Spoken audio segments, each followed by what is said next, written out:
Ana Cristina Olvera y desde todas las latitudes de la región les doy la bienvenida a nuestro punto de encuentro en el arte y el conocimiento, el noticiero científico y cultural iberoamericano, NSC, el espacio informativo de la Asociación de las Televisiones Educativas y Culturales Iberoamericanas, ATEI. Acompáñenme en este recorrido de 30 minutos a descubrir lo que se produce, se investiga y se crea cerca de ti. El Ártico es de suma importancia para nuestra supervivencia. Ese territorio, que alberga casi 4 millones de personas, se encarga de la regulación climática del planeta, es decir, lo mantiene fresco. Sin embargo, esta zona geográfica es justo la más afectada con el impacto del cambio climático. Europa podría estar acelerando este proceso. No hay buenas noticias para el cambio climático. El Ártico podría ser más vulnerable a la contaminación procedente de Europa Occidental de lo que se pensaba. Para los científicos de la expedición holandesa SEES, en la isla de Spitsbergen, en Noruega, el cambio ha sido importante. Estuve con la anterior expedición en 2015 y entonces vinimos en agosto. En aquella época había más nieve que ahora y todavía había hielo marino. Los 50 científicos que han participado en la expedición proceden de distintos ámbitos. Hay arqueólogos, biólogos, glaciólogos y microbiólogos. Allí investigan si el aire está contaminado por óxidos de nitrógeno y aerosoles y si se encuentran residuos de mercurio y otras sustancias contaminantes en el agua y la tierra. Esto es lo que llamamos un medidor de flujo, que flota en el agua, tiene 2 mangueras que van a un dispositivo de medición y debido al aumento del metano, con el tiempo, puedo calcular la cantidad de metano que sale del lago. Sin embargo, estos científicos no han tenido que recurrir a aparatos de medición para notar el cambio de temperatura.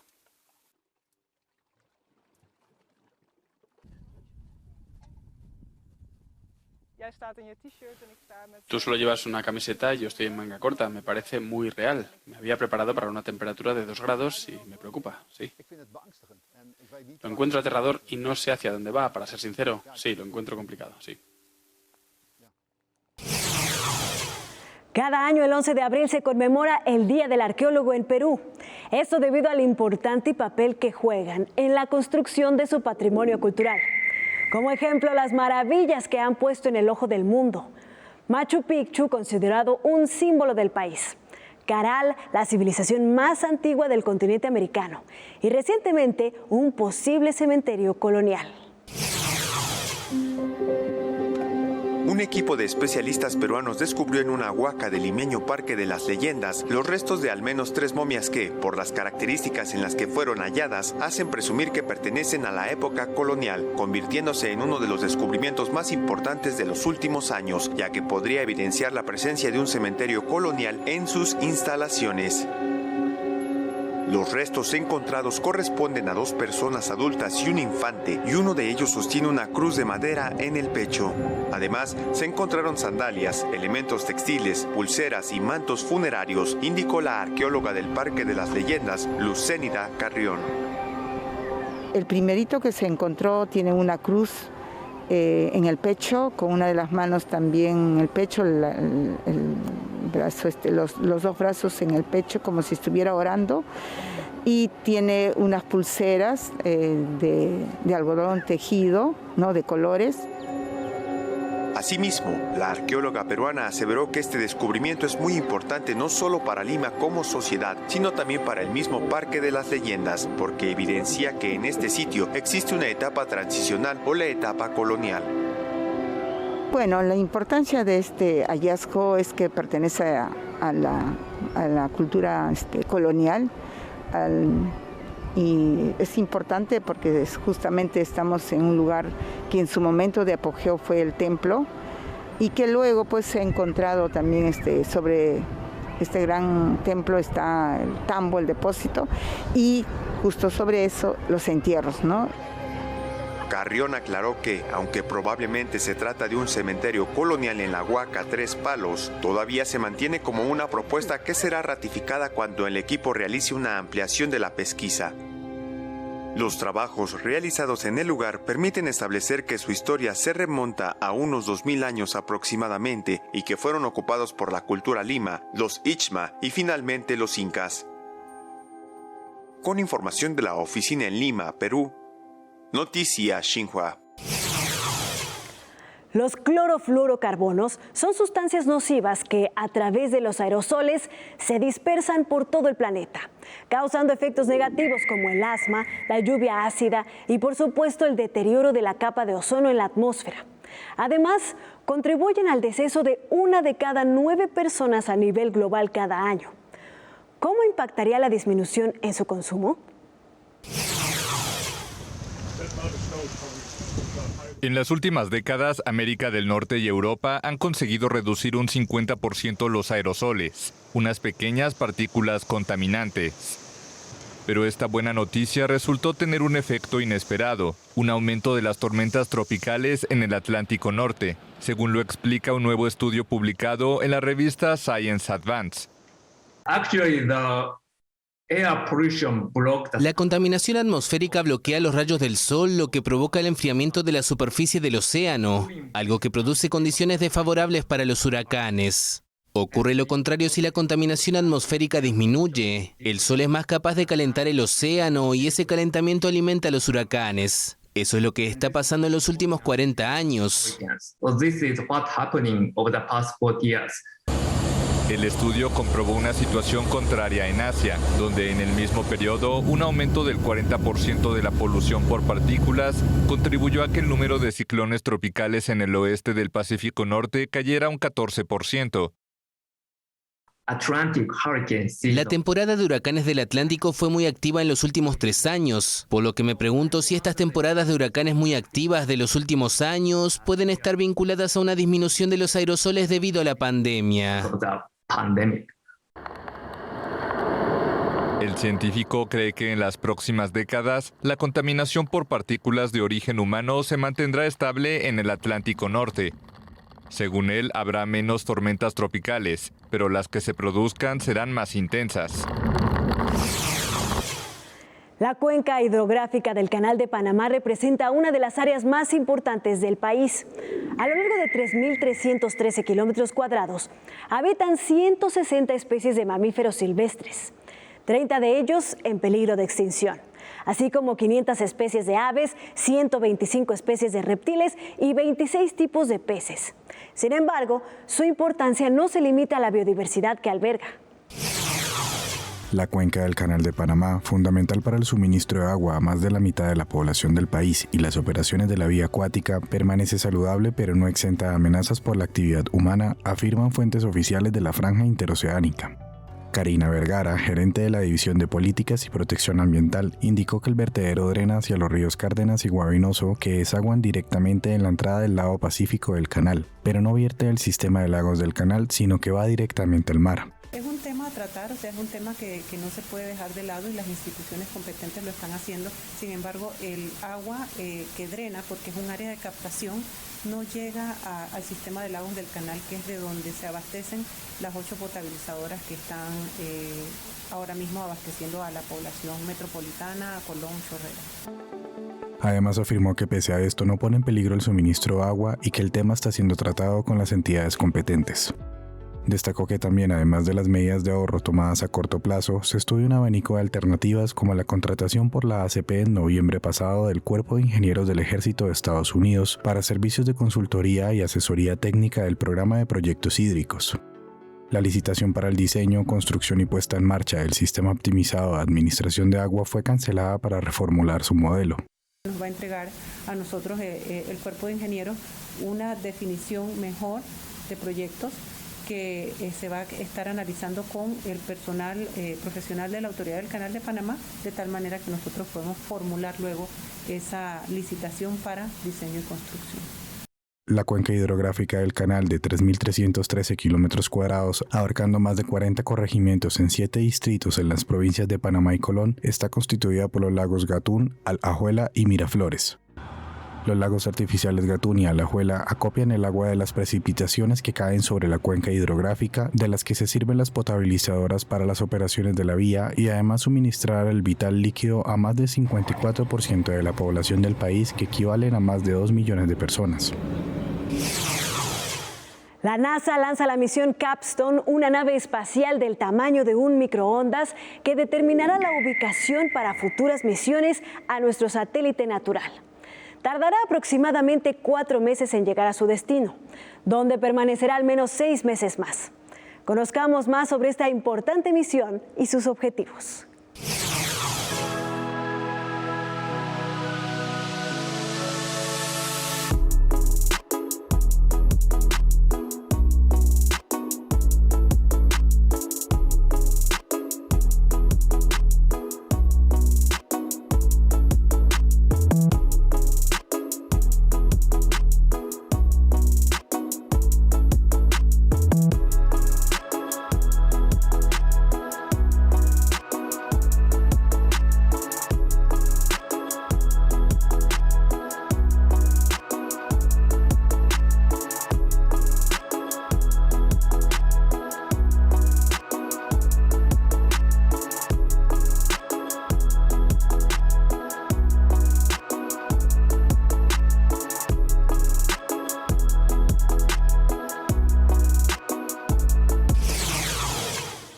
Está usted viendo NSC. Síganos en nuestras redes sociales, Dailymotion, Facebook, Twitter e Instagram. Somos NSC Iberoamérica.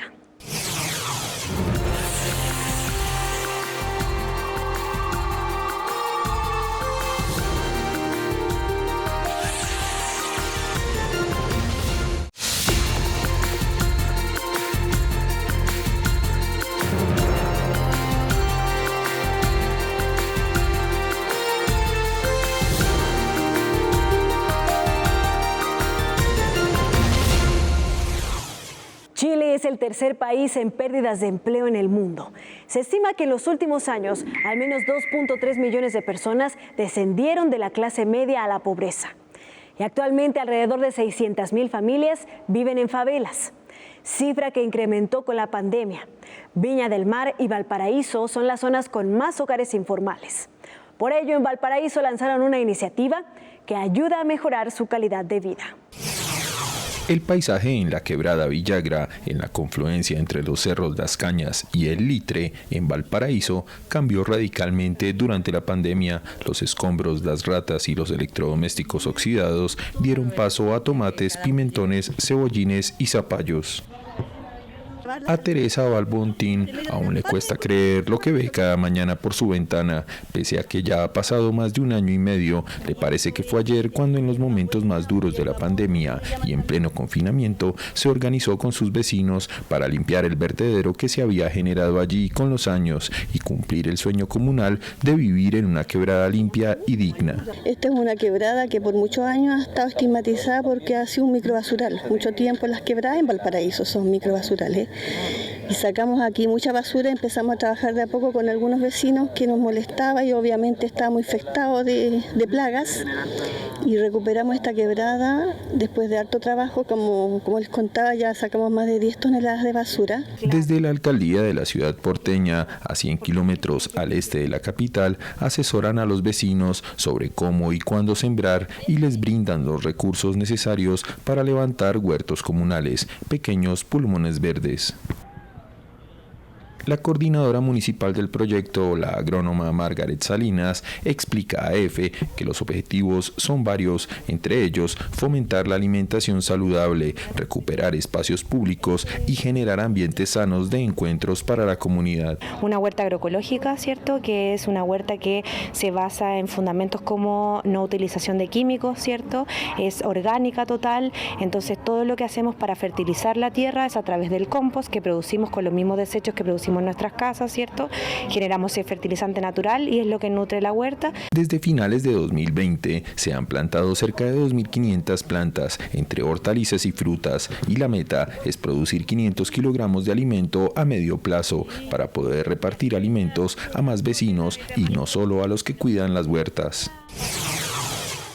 De acuerdo con datos de la Organización de las Naciones Unidas, actualmente el 49.5% de la población mundial se compone de mujeres. Porcentaje que hoy juega un papel importante en el desarrollo de la sociedad, con una participación cada vez más activa en el sector económico, político, demográfico y social. Sheresade lo representa a través del arte.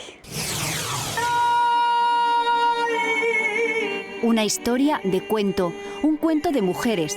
Todas ellas son Serezade y esta Serezade está hecha de todas ellas. Soy fuego y luna. Me llamo Serezade. Tiene como emblema la palabra, un instrumento con el que consigue vencer la violencia de un asesino. Vemos cómo esa palabra se hace danza en este grupo de mujeres guiadas por la bailaora María Pajés. Esta Serezade es la visión persa del mundo grecolatino. Es un paradigma que recorre la emotividad femenina que está en todas las culturas y en las distintas épocas. Una mujer que se ve atrapada, pero que también tiene alas y que se acompaña. Todo ello envuelto por la música en directo de 2 cantaoras y 4 músicos, música clásica y árabe pasada por el matiz del flamenco. Soy una mujer que ama, dice la cantaora. Soy una noche y 1000 alboradas. Un espectáculo de gran formato, con una iluminación muy cuidada y que esta noche ha incorporado a una mujer más, a la diosa Ceres. Cuando estás ahí en las tablas y de pronto echas la mirada alrededor y ves lo que ves, es muy especial. Ya tenemos un personaje nuevo en la Sherazade, Ceres, la Ceres de Mérida. En el 2021, el consumo de música a nivel global creció un 20%, alcanzando los $26.000 millones, siendo Estados Unidos, Japón y el Reino Unido los mercados que encabezan la lista. Se estima que diariamente hay un total de 60.000 canciones nuevas. Y con el confinamiento a causa de la pandemia, el uso de instrumentos musicales también se incrementó. Conozcamos a Rodrigo Castro y su aportación a esta industria. La primera cortada de Rodrigo fue dándole forma a un chazo y desde que salió del colegio pensó en ser guitarrista. Hoy se dedica a construir, reparar y rehacer instrumentos de cuerda para los entusiastas de los ritmos campesinos e intérpretes aficionados de tabla. Yo creo que por parte de la familia ha habido una cercanía con la música muy grande. De hecho, mi madre tocaba guitarra y yo recuerdo, sí, tengo imágenes como de infancia de ver en la sala de la casa a mis 2 hermanas mayores y a mi mamá tomando clases con un señor así tocando Pueblito Viejo, y mi papá tenía como su colección de música clásica y pues también música popular. Ya después, cuando mi hermana comenzó a estudiar música, llegó, digamos, el jazz a la casa y bueno, también con la adolescencia el rock. A pesar de que la lutería no está muy desarrollada, esto no ha impedido que Rodrigo se vuelva un experto en la construcción de instrumentos. Digamos que acá en Colombia no hay escuela, hay una asociación de luthieres que hace talleres, hay opciones, pero en general son costosos. Y ya estando como con esa inquietud, comencé a investigar y resulta que no había un sitio donde pudiera estudiar lutería, a menos que viajara. Lo más cercano era Mendoza, en Argentina. Con un tinto y un cigarrillo, Rodrigo inicia su trabajo en su taller atiborrado de herramientas, madera e instrumentos por terminar, mientras recuerda la construcción de su primera guitarra. Duré 1 año porque toca hacer todo, o sea, toca hacer moldes, plantillas. Recuerdo mucho cuando la terminé y ese día que la toqué fue como wow, o sea, se puede, funciona, porque uno siempre está como con la intriga de, imagínate 1 año, bueno, aquí ya 1 mes, de hecho se puede hasta en 1 semana, pero 1 año haciendo algo, hasta el final probarlo como que wow, y funciona y suena y suena afinada. Rodrigo llegó a Tabio hace 10 años con su emprendimiento de luthier y desde ese momento ha dado vida a requintos, guitarras, bandolas, cuatros y ukeleles. Y pues de cierta manera, pues para mi trabajo y en general es chévere que lo tengan uno en cuenta. Y yo creo que eso me ha pasado desde que estoy acá en Tabio, que todavía me sigan llamando, por ejemplo, no, que fulanito, que el profe Mauricio me recomendó, o que me dieron su número no sé dónde. Igual también llega gente, no, es que llegué a Tabio y vi tu número por internet y quiero unas cuerdas, claro. Para construir un instrumento, Rodrigo tarda aproximadamente 1 mes. La selección de materiales, el corte y el montaje hacen que cada minuto valga la pena. Y veo que tengo un instrumento en las manos de un gran artista que se llama Rodrigo Castro.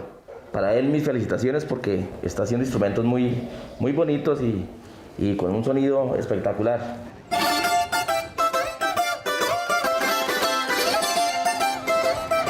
Sus instrumentos hacen resonar bambucos, carrangas y torbellinos a lo largo del municipio. Asimismo, algunos habitantes consideran que Rodrigo juega un papel fundamental en la comunidad del pueblo por su labor, su carácter y sus conocimientos. El arte de denuncia es hoy una de las herramientas más importantes para exponer la realidad. Una manera de motivar la participación de las nuevas generaciones en los problemas sociales y potencializar su reacción. Sin embargo, en México tiene una historia que se puede rastrear hasta la Revolución, época que vio nacer los corridos como una herramienta de divulgación, comunicación y motivación. Los corridos ganan terreno en México. Este género musical atrae cada vez más audiencia, ya sea para glorificar a los narcos o denunciar el deterioro que causan.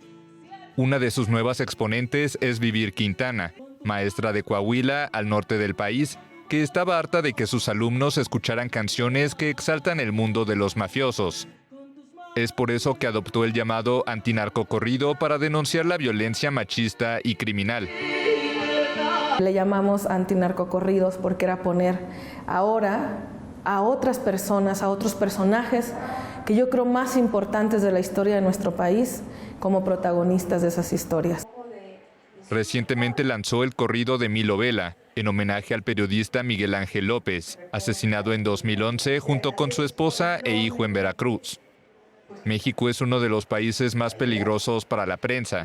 Solo este año han sido asesinados 11 reporteros. Entonces era quitar a los narcos y poner a los que defienden realmente al país, a los que defienden la verdad, a los que defienden los derechos humanos, porque creo que estamos en un momento muy crítico en donde ser periodista en México pues es uno de los trabajos más difíciles, más perseguidos. Surgido durante la Revolución Mexicana como relato alternativo a la historia oficial, el corrido vive actualmente un nuevo auge, mezclándose con ritmos como hip hop. Para mí solamente es corrido, ¿sí? Es una variación generacional de un género musical, ¿sí?, propio de la cultura mexicana. Porque el corrido es eso, es la expresión popular de los acontecimientos violentos que suceden entonces en un contexto y en un tiempo específico. Por considerarse una apología del crimen, la difusión de narcocorridos está prohibida en los estados norteños de Sinaloa, Baja California y Chihuahua. Famosas bandas como los Tigres del Norte o los Tucanes de Tijuana han sido multadas por hablar en sus canciones de capos como Amado Carrillo y Miguel Ángel Félix Gallardo. Pero la expresión musical está a salvo de la censura en las plataformas digitales. Y el ritmo cautiva a jóvenes a ambos lados de la frontera entre México y Estados Unidos, con letras sobre el consumo de drogas y la guerra entre cárteles. Gracias por habernos acompañado en este viaje informativo del Noticiero Científico y Cultural Iberoamericano, NSC. Este espacio de encuentro no sería posible sin la colaboración y plataformas de los socios de ATI y las agencias informativas AFP, EFE, Xinhua, Notimex, Euronews y la Deutsche Welle. Si quieren saber más, podemos estar comunicados a través de la web en noticiasnsc.com y las redes sociales. Nos encuentras como @NSC Iberoamérica, en Twitter, Facebook, Instagram y Dailymotion. Yo soy Ana Cristina Olvera y los espero en una próxima emisión.